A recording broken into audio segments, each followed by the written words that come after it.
huduma ya ukombozi na uponyaji. Homina Hosanna Ministry of All Nations, kutoka kwa Mtume G.K. Mwansasu.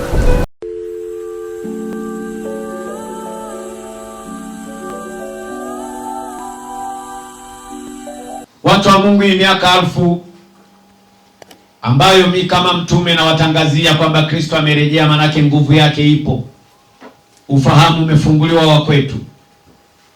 Hii miaka 1000 amefungwa shetani, yuko jela, ametudanganya baba wa uongo miaka mingi, tumeteseka miaka mingi.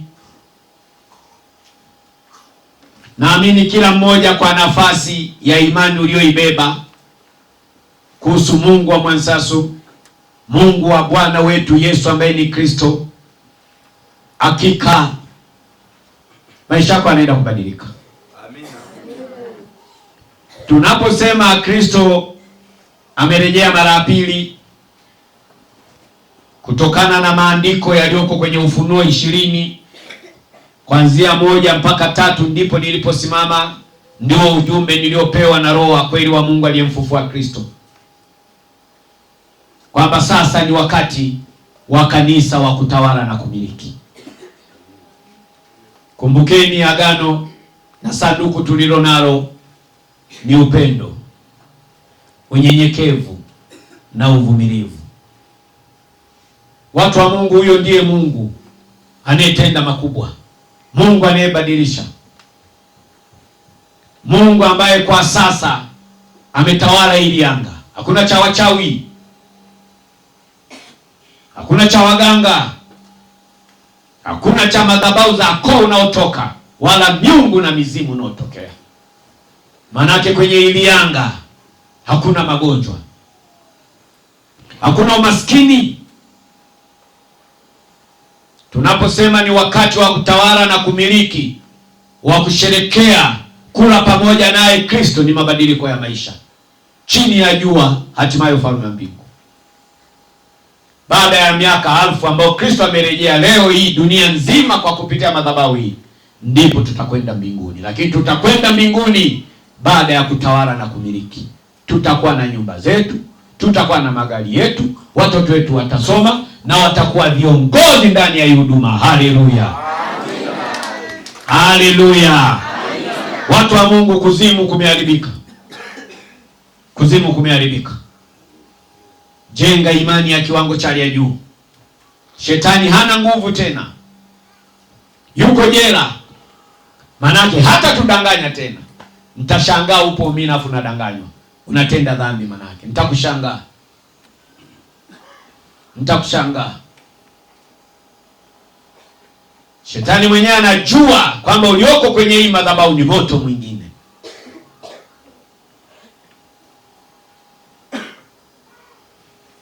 Watu wa Mungu,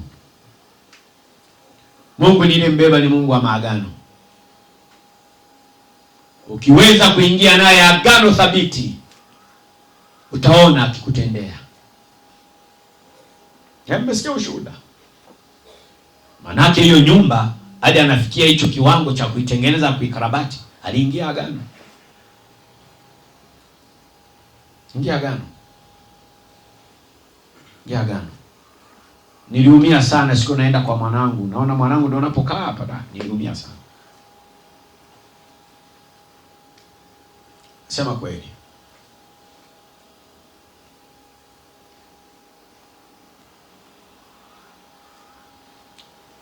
Nasema kweli. Nilipewa kibali na Mungu. Nadhani ilikuwa ni wakati wake umefika. Haikuwa akili yangu kwenda nyumbani kwake, lakini Mungu alinipa kibali niende nyumbani kwake. Maanake alikuwa anataka nikashuhudie, ili uthibitisho wa kwake na maombi yake yaweze kujibiwa. Nasema kweli, nililia. Mwanangu baada ya kushinda madhabahuni, yuko tayari afe kwa ajili ya Mungu wa Mwansasu. Lakini alipokuwa anaishi wala hapa endani, Mungu wangu aliugua sana, aliugua sana, aliugua sana, aliugua sana, aliugua sana.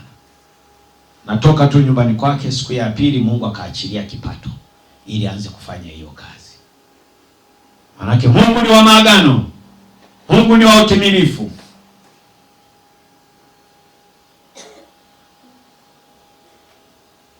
Unaposema unakwenda Umina kila siku anakuona na kabibilia kako, kuna mabadiliko. Yote anayasema napenda muwe serious unapokuwa mahali hapa. Amina. Hapa sio mahali pa mchezo. Sio mahali pa kuja kuuza sura wala kuonyeshana nguo hapa. Ni mahali pa utukufu wa Mungu. Unaposema natoka Umina, kumbuka Umina ni nini? Ni roho na mwili. Maisha yako nayo yaishi yakoje?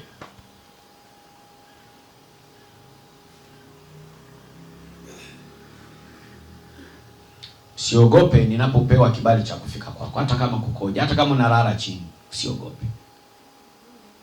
Tambua kwamba ndio siku ambayo Kristo ameambiwa aingie ndani mwako. Haleluya. Haleluya. Haya ndio maisha, ndio maana ya mabadiliko. Ungekuwa umeridhika na maisha makubwa mazuri, wala usingekuwepo hapa. Unajua hapa tunakutana ambao sisi tumechoka, ambao tulifungwa.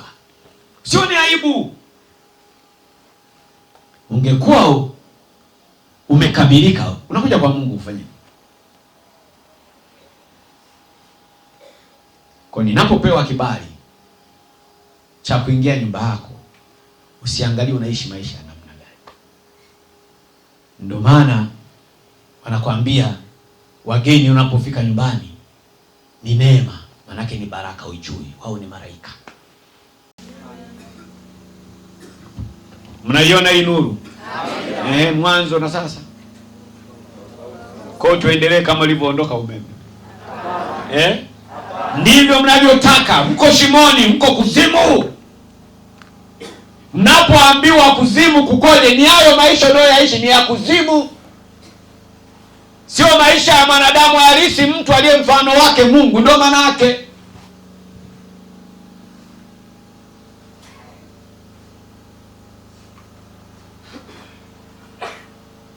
Mmesikia hapo? Hamfungi geti kisa nyumba mmepanga. Mtu mmoja anatawala.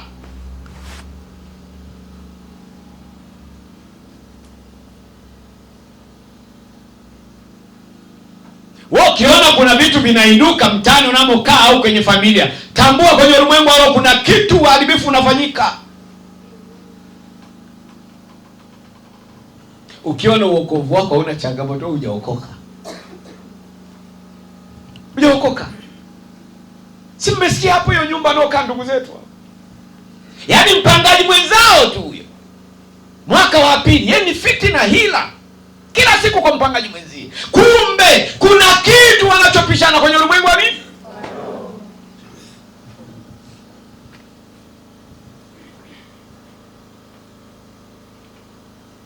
Kampeni yote iliyoko mtaani, hawa wajumbe wa shetani ni akina nani? Nalo ni la muhimu. Lazima adui yako mjue. Ukitaka kumpiga adui lazima mjue. Washirikina ni maadui, ni wajumbe wa shetani. Wachawi ni wajumbe wa nani? Majini,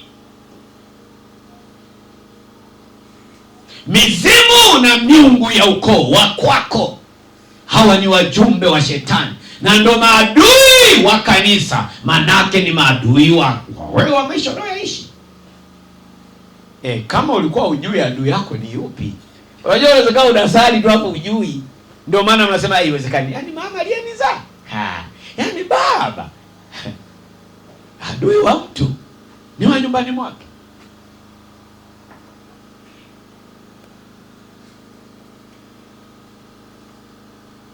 Siri wanaoitumia maadui zetu kutushinda. Neno kushinda manake pana vita katikati. Wewe unataka na yeye anataka. Wewe unataka yeye anakuferisha. Na kama umefeli kama kanisa, manake huna nguvu, umeshindwa.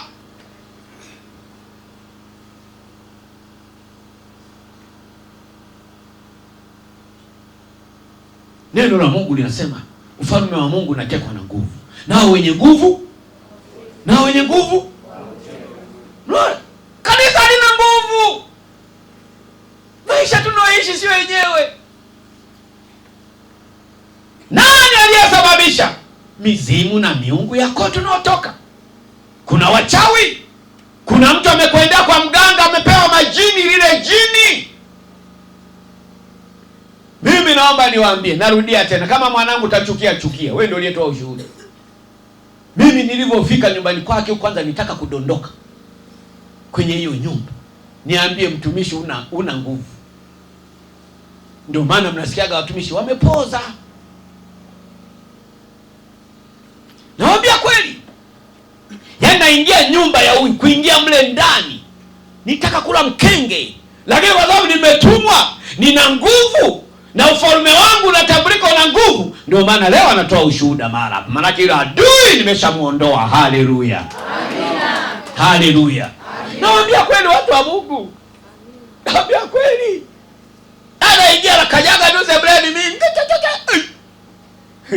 Naambia hii ngoma hii kweli. Kazi mwanangu, anga mnaoviona watu wa Mungu, vita ya injili, hii vita ya kiroho iko kwenye hili anga.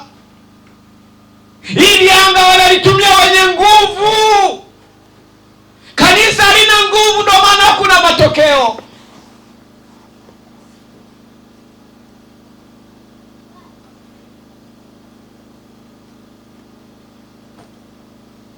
Ibada ni za rohoni.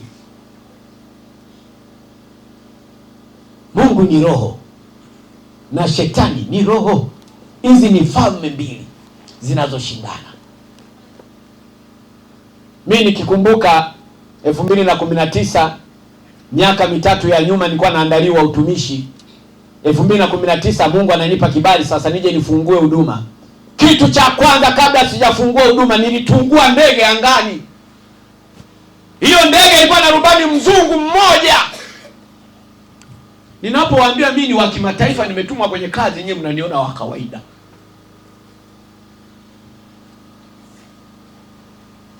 Nilishusha kwanza ile ndege ya kimataifa. Ina rubani huyu, ina makamera, ndege nzima ina makamera.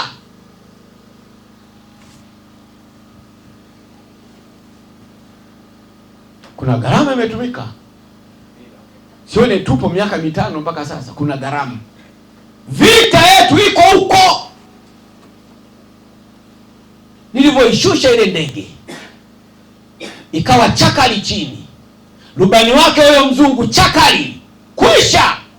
Ndipo hiyo wiki nikapewa mamlaka ya kuanzisha huduma anga. Ibada inafanyika anga. Vita yote iko angani, watu wa Mungu. Niwape siri. Ndio maana leo wachawi wanalalamika, mnafukuzwa kwenye mitaa, kwenye hizo nyumba. Lengo kesi sio michango ya misiba. Anga, mmelishika anga. Hawaendi. Kila ikifika saa 8 wamesema wanataka kuondoka, waondoki. Wanaanza kutafuta nani huyo mwenye nguvu, nani? Wanaona ni wewe Mwabudu Halisi Mwanaumina.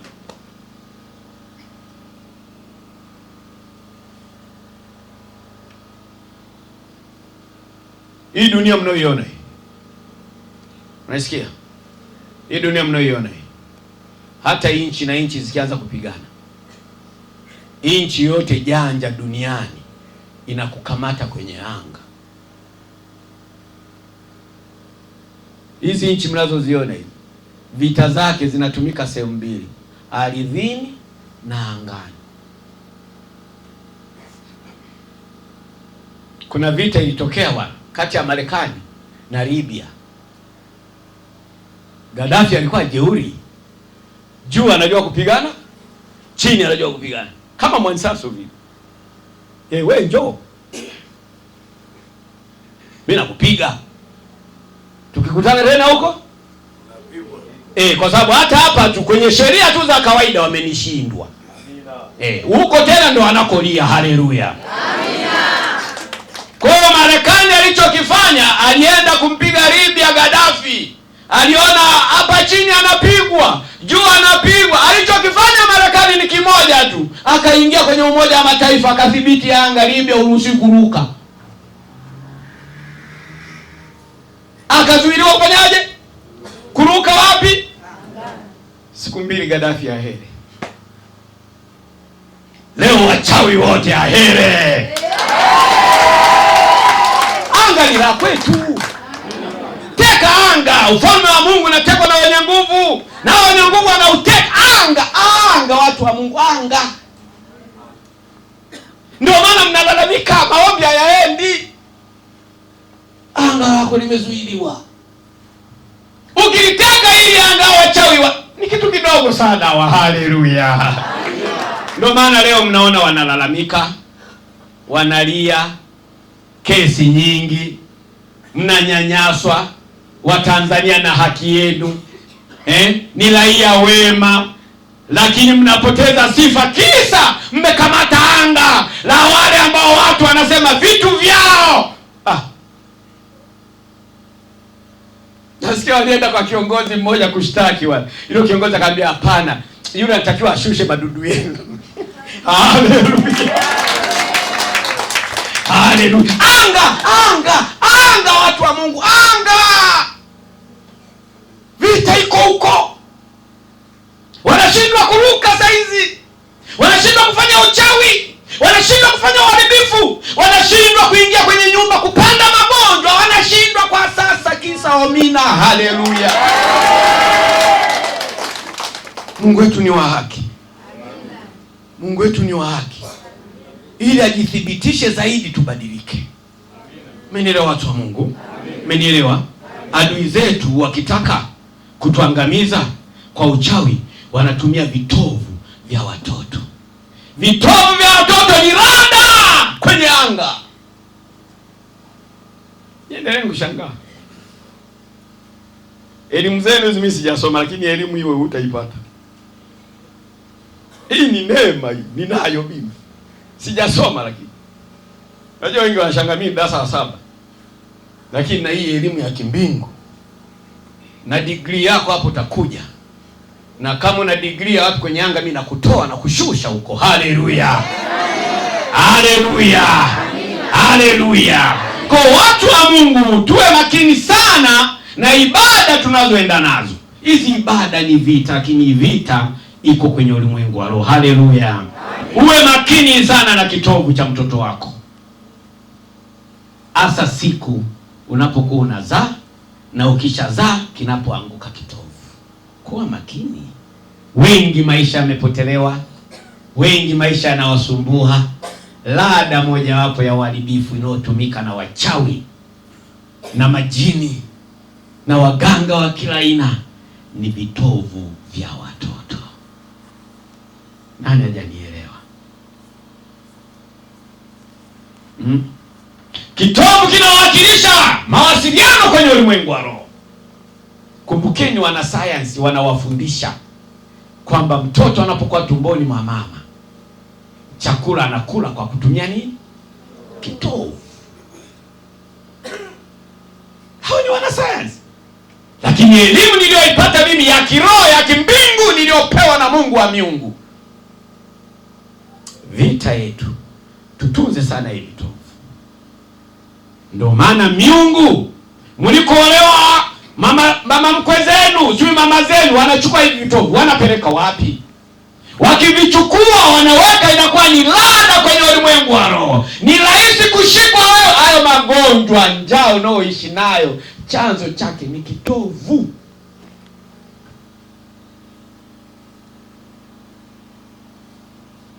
Watu wa Mungu, kitovu kinaashiria mawasiliano kwenye ulimwengu wa nini? Kwenye ulimwengu wa nini? Mtu anaenda kwa mganga, anaenda kwa mashehe, anapewa unga, ule unga kumbe ni kitovu, kilikauka, kimesagwa. Silete bashara wewe na elimu yako hiyo.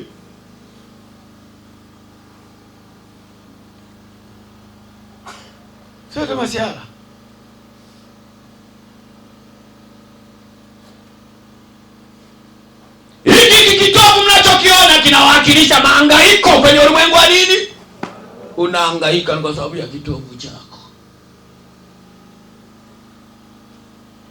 Lakini hapa tunafundishana thamani ya kitovu. Unajua walokole si wazembe sana. Yaani si ni ajabu sana. Kwa sababu ufahamu wetu si ulitekwa.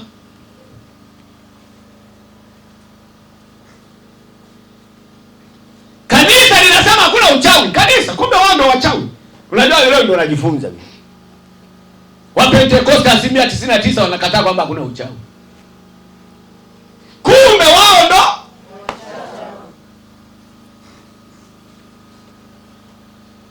ufalme wa Mungu unatekwa na nguvu, nao wenye nguvu wauteka. Ukitaka uvuke hayo maisha, ufaulu, tafuta nguvu ya Mungu wa Mwansasu. Na nguvu ya Mungu wa Mwansasu ni kutembea kwenye utakatifu, ni kubeba upendo, unyenyekevu na uvumilivu. Utamwona huyu Mungu wa miungu akikutetea. Haleluya, haleluya. Watu wa Mungu, wokovu ni mabadiliko. Hayo yote unapitia ni kwa sababu bado hujaamua. Muamini Mungu wa mahali hapa. Hapa pana damu ya Yesu ambaye ni Kristo. Lakini usisahau leo ni siku ya 24 mwaka wa kwanza wa kurejea kwa Kristo. Kristo amerejea miaka 1000 iliyoandikwa Ufunuo 20:1-3 na kuendelea. Kristo amerejea. Sasa tunatawala na kumiliki pamoja naye. Haleluya, haleluya. Yote haya mnayaona, miungu, wachawi, nini wanalia kwamba ili anga limetekwa, ni kwa sababu ni wakati umefika tunatawala na kumiliki. Haleluya, haleluya. Mtoto anapozaliwa kitu cha kwanza ni lazima akatwe kitovu. Ni kwa nini? Kwa nini? Nashika kidevu. Falme wa Mungu unatekwa na nguvu, nao wenye nguvu wauteka. Moja hapo nguvu inayotakiwa, hata maarifa tuwe nayo ya kiungu, ndipo tutakaposhindana. Mimi nimejiuliza sana, wanasema nafikiri kesi ni michango ya misiba. Vitu vyetu, vitu vyetu wanasema, lakini wewe kiboko. Kuna mchungaji mwenzio alikuja hapa mjini, alikuwa anifanya na msimamo kama, lakini tulimmaliza. Lakini tukuchekeshe, tulimmalizaje? Tulimtumia mtu mchana akapigwa makofi, mchungaji akapigwa makofi, akafunga huduma. Mwenye nyumba akaja akauza kiwanja, akaanza kuhangaika. Tulituma sisi, wana mbinu nyingi. Hamjanielewa. Nimewaambia kivita, Marekani na Libya. Marekani chini alishindwa, najua akaona anashindwa na Libya. Alichoamua aliona ngoja akamate nini? Maana yake wao wameshindwa kwenye ulimwengu, wao wamekuja kimwili. Bado kama sina nguvu mimi, wanafunga hapa mzilete baziala. Lakini hawawezi. Ufalme wa Mungu unatekwa na nguvu, nao wenye nguvu. Mimi nimetumwa na Mungu wa miungu, Mungu aliyewafanya na wao wawepo. Na uzuri, Mungu dunia nzima amethibitisha urejeo wa mwanaye ambaye ni Kristo. Nguvu yake halifi zaidi ya miaka 2000. Leo tunahesabu karne 21, miaka 2000 ya Kristo toka ameondoka. Tumeongezewa sasa miaka 1000 ya kurejea. Amerejea, nguvu yake sasa hakuna atakaye kushinda kama umeamua. Haleluya, haleluya, haleluya. Watu wa Mungu, kumbuka adui yetu ni Shetani na wajumbe wake.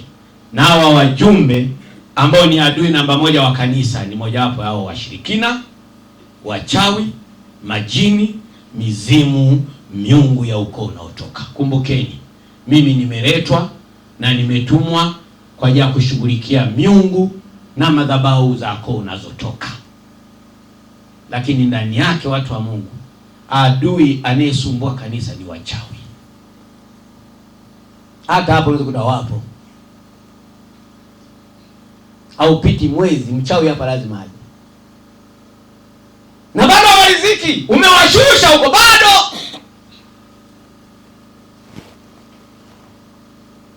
Siri wanaotumia maadui zetu kutushinda. Wanatumia washirikina, wachawi, majini na mizimu na miungu ya ukoo tunaotoka. Tunakosa nguvu ya maombi. Maombi ni silaha, watu wa Mungu. Mifungo ni silaha.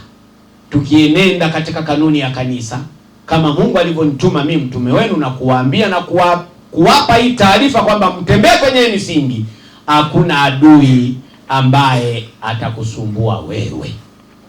Watu wa Mungu, Mungu yupo na Mungu wa Mwansaso anatenda kazi. Cha msingi ni wewe amua kubadilika. Tunda la Roho, tunda la Roho. Upendo ni maisha, watu wa Mungu, na maisha ni upendo. Mwambie jirani yako, shika neno. Mwambie tena.